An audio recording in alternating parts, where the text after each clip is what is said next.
కొంచెం మాట్లాడిన తర్వాత కొంచెం గ్రామం కొంచెం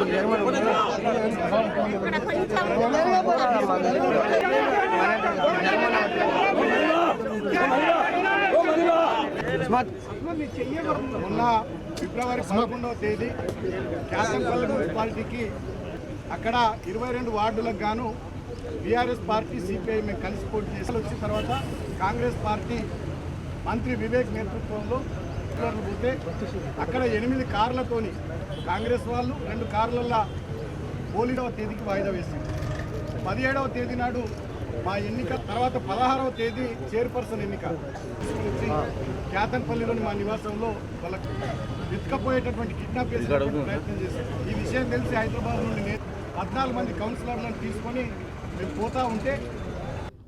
ఇంకొకటి ఏంటంటే అన్నిటికన్నా దుర్మార్గమైనది, సరే రాజకీయాల్లో గెలుస్తాం ఓడిపో